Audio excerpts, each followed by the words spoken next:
स्वागत है आप सभी का एडवांस डिग्री में। आज हम आपको BSc third year 5th semester zoology paper second के 8 यूनिट पढ़ाने वाले हैं, जो कि आपको यहाँ पर दिखाई दे रहा होगा। 8 यूनिट आज स्टार्ट करवाने वाले हैं। ये आपकी इजी यूनिट है और जल्दी यानी कि थ्योरेटिकल यूनिट है। जो आपकी स्टार्टिंग की 4 यूनिट है वो हार्ड है, लेकिन जो पीछे की 4 यूनिट है वो काफ़ी ईजी है। तो चलिए देखते हैं कि सेरीकल्चर क्या होता है। अगली वीडियो में इसके क्लासिफिकेशन या लाइफ साइकिल के बारे में डिस्कस करेंगे। तो चलिए वीडियो को स्टार्ट करते हैं। फर्स्ट पेपर की हमने 2 यूनिट कंप्लीट करा दी। ये आपका सेकंड पेपर चल रहा है, इसकी भी मैंने फर्स्ट और सेकंड यूनिट कंप्लीट करा दी। आज हम इसके 8th यूनिट स्टार्ट कर रहे हैं। 1-2 दिन में हम ये भी कंप्लीट करा देंगे। हम सीक्वेंस वाइज टॉपिक वाइज पढ़ाते चल रहे हैं। तो what is the sericulture? Hindi English दोनों लैंग्वेज में आपको नोट्स भी प्रोवाइड हो जाएंगे और आपको यहाँ पर पीडीएफ भी दोनों लैंग्वेज में दिखाई दे रही होगी। तो देखिए सेरीकल्चर क्या होता है। सबसे पहले ये देखते हैं जो सेरीकल्चर होता है। सेरीकल्चर आर्ट, कला, ये एक साइंस है। ये सेरीकल्चर में आपको अगर नॉर्मल लैंग्वेज में बता दो, इसे गांव के लोग सबसे ज़्यादा अच्छे से जानते हैं। इसे अगर शुद्ध लैंग्वेज में बताऊँ तो एक शतूत के पेड़ पर एक कीड़ा रहता है, जिसके थ्रू हम कोकून का या कह सकते हैं हम ऊन का या रेशम प्राप्त करते हैं। ये एक ऐसी प्रोसेस है जिसमें हम शतूत के पेड़ पर जो कीड़ा पाया जाता है उसके थ्रू हम क्या रेशम को प्राप्त करते हैं। नॉर्मल लैंग्वेज में सेरीकल्चर या इसका पालन पोषण कैसे किया जाता है, कैसे कोकून का फॉर्मेशन होता है, कैसे हम रेशम प्राप्त करते हैं, ये सब इसमें हम पढ़ते हैं। तो देखिए जो सेरीकल्चर होता है वो रेशम के कीटों का पालन होता है। इसमें रेशम के कीट पाए जाता है जो कि रेशम को निकालते हैं, या एक चिपचिपा टाइप का पदार्थ या केमिकल कह सकते हैं वो निकालते हैं, जिसके बाद में ये प्यूपा में बदल जाता है। इनकी बॉडी पर एक कवरिंग होती है जिसके थ्रू हम क्या प्राप्त करते हैं, रेशम हमें प्राप्त होता है। तो इसे जो ग्रामीण लोग हैं वो क्षेत्रों में लाखों आजीविका प्रदान करते हैं। तो इससे बहुत बड़े क्षेत्र या कारोबार या फैक्ट्री अभी चल रही है, इसका पालन किया जाता है और बड़ी बड़ी फैक्ट्रियों में इसका पालन करके रेशम को प्राप्त किया जाता है रेशम के कीट से। तो ये जो रेशम का कीट होता है कोरबी मूल भी कहते हैं। रेशम कीट जो होता है ये most widely cultivated silkworm बॉम्बे मोक्सवारी, इनकी बॉम्बे समोरी जो होता है ये इस कीट का नाम होता है। Which is the primary feed the mulberry leaves, यानी कि ये क्या करता है, जो शतूत का पेड़ होता है उसके पत्ते खाता है, उसे खाकर अपना पेट भरने का काम करता है। इससे प्राप्त रेशम के मोबोरी सिल्क यानी कि शतूत रेशमी कहते हैं। इसका दूसरा जो नाम है वो शतूती रेशम भी कहते हैं। भारत में हम 4 प्रमुख प्रकार के रेशम का उत्पादन करते हैं। तो 4 टाइप के रेशम होते हैं जिनका हम भारत में उत्पादन का काम करते हैं। तो देखिए ये जो आपको डायग्राम दिख रहा है ये किसका है, कोई भी शतूत का कीड़ा होता है। ये आपको पत्ता दिखाई दे रहा होगा या लीफ दिखाई दे रही होगी शतूत की, क्या करती है इसे खाकर ये साइड में जो आपको अंडे टाइप का दिखाई दे रहा है ऐसे कोकून का फॉर्मेशन करती है। इसके अंदर रेशम का कीट ही पाया जाता है। इसे प्राप्त करने के कुछ प्रोसेस है वो मैं इसकी लाइफ साइकिल में आपको समझा दूंगी। और जो ये होता है इससे रेशम प्राप्त किया जाता है। जो मोगोरी सिल्क है यानी कि शहतूत रेशम है, भारत के कुल रेशम उत्पादन लगभग 90% है। तो क्या है 90% कुल उत्पादन होता है रेशम का इससे। जो तसर रेशम है देखिए 4 टाइप के होते हैं। जो पहला होगा शहतूत रेशम, दूसरा होगा टसर रेशम, ये जंगली रेशम होता है। इसका नाम क्या होता है, जंगली रेशम होता है। जो अर्जुन और आसान जैसे पेड़ के पलनों वाले कीट होते हैं, यानी कि एक तो शहतूत का पत्ता को खाकर जिएगा, दूसरा जो होता है तसर रेशम, ये क्या करता है, ये आसन और अर्जुन के जो पेड़ होते हैं उन पर ये कीट पाए जाते हैं, उन पर ये पलते हैं। आगे देखते हैं इसमें जो तीसरे नंबर का है वो इरी सिल्क यानी कि अरी रेशम, इसे अहिंसा रेशम भी कहा जाता है। अहिंसा क्यों, क्योंकि इसमें प्यूपा कोकून को तोड़कर बाहर निकलने दिया जाता है। तो ये जो वाइट कलर का जो अंडा दिखाया जा रहा था इसे प्यूपा बोला जाता है, और ये कोकून को तोड़कर बाहर निकलने दिया जाता है, जिससे कीट की जान बच जाते हैं और यह अरंडी के पत्तों पर पलने वाले कीटों से प्राप्त किया जाता है। तो जब मैं इसकी लाइफ साइकिल पढ़ाऊंगी आपको डिटेल से बताऊंगी कि कैसे जो सिल्क वॉर्म होता है उसमें इनकी मृत्यु तक भी हो जाती है, जो ये कोकून होता है। अब देखते हैं मूंगा सिल्क। जो ये मूंगा रेशम होता है, ये अपनी सुनहरी चमक के लिए प्रसिद्ध है और विशेष रूप से असम में इसका उत्पादन होता है। तो चार भारत के या इंडिया के 4 जगह पर ये मिलते हैं। तो सभी मैंने आपको बता दिए। अब इसकी थोड़े से डिस्कस कर लेते हैं लाइफ साइकिल को। वैसे मैं लाइफ साइकिल आपको अलग से पढ़ाऊंगी, क्योंकि लाइफ साइकिल आपको अलग से पढ़ेंगे आप तभी समझ में आएगा। तो जो लाइफ साइकिल है, एक ट्रांसफॉर्मेशन, एक परिवर्तन है। रेशम के कीट का पूर्ण कायापलट हो जाता है, जबकि कंप्लीट मेटामॉर्फोसिस से गुजरता है, जिसमें 4 चरण होते हैं। पहला होता है एग, दूसरा होता है लार्वा या कैटरपिलर भी जिसे हम कह सकते हैं, तीसरा जो होता है प्यूपा होता है, अगला जो होता है फोर्थ जो होता है माउथ होता है, पतंग होता है। तो इसमें हम पहले के बारे में बात करते हैं। जो एग होता है, जो एग होता है इसका क्या काम होता है, ये छोटे अंडे देते हैं। जो लार्वा या कैटरपिलर होता है, अंडे से चिल्लियाँ निकलती है और तेजी से बढ़ती है और खूब पत्ते खाती है। तो जो कैटरपिलर होता है ये पत्ते खाती है। तीसरा जो है प्यूपा। प्यूपा क्या है, जब झिल्ली पूरी तरह से विकसित हो जाती है तो वह अपने चारों ओर एक रेशमी कोकून बनाती है। कोकून के अंदर एक झिल्ली प्यूपा में बदल जाती है। जब मैं आपको ये डायग्राम से समझाऊंगी तो आपको समझ में आ जाएगा कि ये प्यूपा और लार्वा या कैटरपिलर किसे कहते हैं।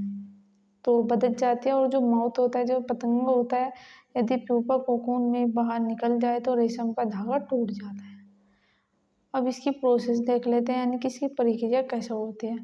जो सिल्क रेशम कीट का सबसे पहले पालन किया जाता है, उसके बाद ही तो रेशम प्राप्त किया जाता है।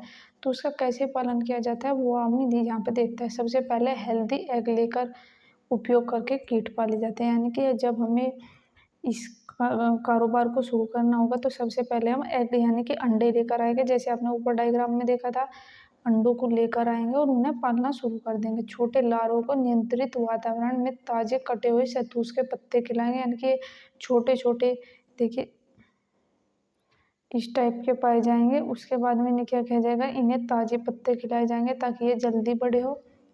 उसके बाद में इस चरण को चौकी पालन कहते हैं। चोटी चौकी पालन कहेंगे। लार्वा तेजी से बढ़ते और बार बार अपनी त्वचा बदलते रहते हैं, यानी कि ये अपनी स्किन जो होती है, त्वचा जो होती है उसे बदलते रहते हैं।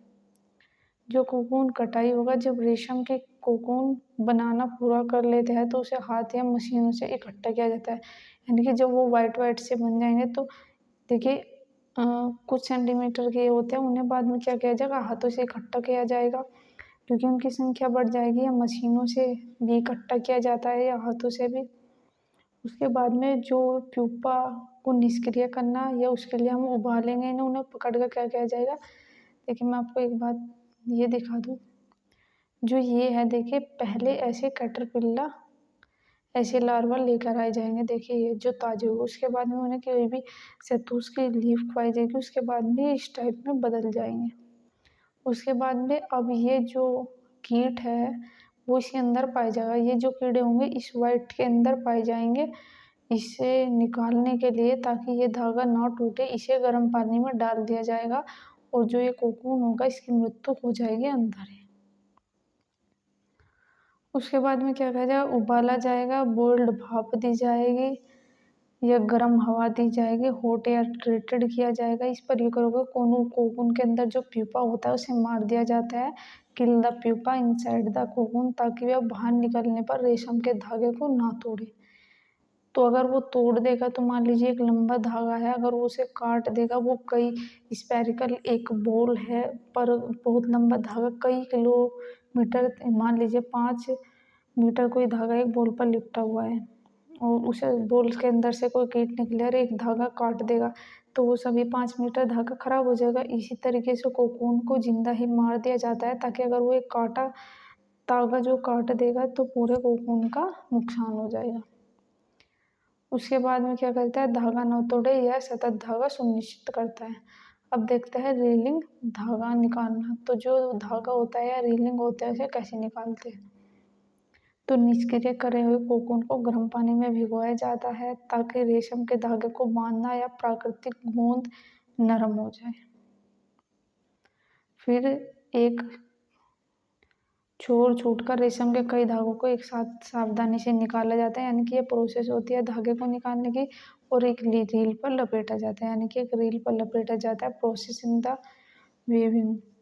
तो इसकी बुनाई कैसे की जाती है? जो प्राप्त कच्चे रेशम है उसे फिर धागे से संसाधित किया जाता है, रंगा जाता है और विभिन्न रेशमी कपड़ों के जैसी साड़ी, पोशाक और घरेलू सामान बनाने के लिए बुना जाता है, यानी कि उसके बाद वो प्राप्त होगा, फिर उससे जो हमें बनाना है वो बनाता है। Current state in India, Bharat के वर्तमान, थोड़ा हिस्ट्री देख लेते हैं कि वो कभी कभी 3 नंबर में या 7.5 नंबर में हिस्ट्री भी आ जाती है।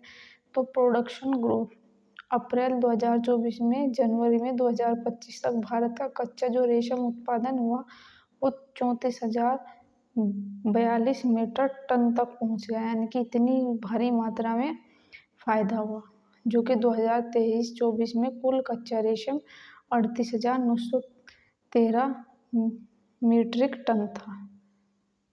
अब देखते हैं रोजगार सर्जन। रेशम क्षेत्र में अनुमानित रोजगार सर्जन 2025 जनवरी में 80,90,000 लोगों तक पहुंचा। अब इसके देखते हैं निर्यात, यानी कि कितना फायदा होता है इससे। तो जो रेशम के उत्पादों का निर्यात लगातार बढ़ता जा रहा है, export of the silk good the stability increasing, तो 2023-24 में 2,27,56,000 तक का पहुंचा। जो मेवेरी कल्टीवेशन है, जो शतूश की खेती है, उसमें शतूश के बागों का विस्तार उत्पादन वृद्धि में समर्थन है। अब देखते हैं सेरिकल्चर को बढ़ावा देने वाले कई। तो शिल्प गर्म टू योजना, तो ये योजना जो है 2021-22 में 2025 में अवधि में 4,67,985 परियोजना के साथ में किया गया। इसका उद्देश्य जो है वो है गुणवत्ता और उत्पादकता में सुधार करके उत्पादन को बढ़ावा देना है। यह पूर्ण कोकून के बाद कोकून दोनों गतिविधियों का समर्थन करता है, किसानों के वित्तीय सहायता में प्रदान करता है। जो अनुसंधान का विकास है, बेहतर कीटों की नस्लें लाना और उन्नत पालन कीटों पर ध्यान केंद्रित करना, रोग प्रतिरोधी रेशम कीटों का विकास पर भी ध्यान चल रहा है। जो रेशम के कीट हैं इनका रंगीन रेशम के उत्पादन के लिए चिकित्सा उपयोग में, रेशम प्रोटीन इंजीनियरिंग जैसे क्षेत्रों में भी यूज किया जा रहा है।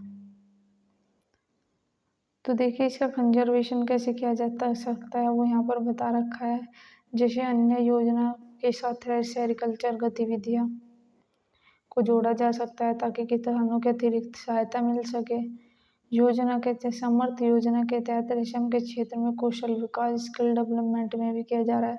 सेरिकल्चर एक उपयोग नहीं है, देखिए लाइन ध्यान से सुनिएगा। जो सेरिकल्चर है ये एक उद्योग नहीं है, भारत के एक सांस्कृतिक विरासत है, विरासत भी है जो लाखों लोगों के आजीविका को सहारा देती है और वैश्विक रेशम बाजार में भारत की पहचान को मजबूत करता है।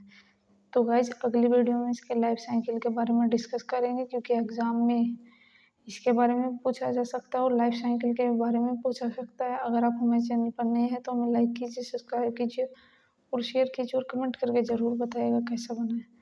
तो थैंक यू गाइज, मिलते हैं किसी नए टॉपिक के साथ।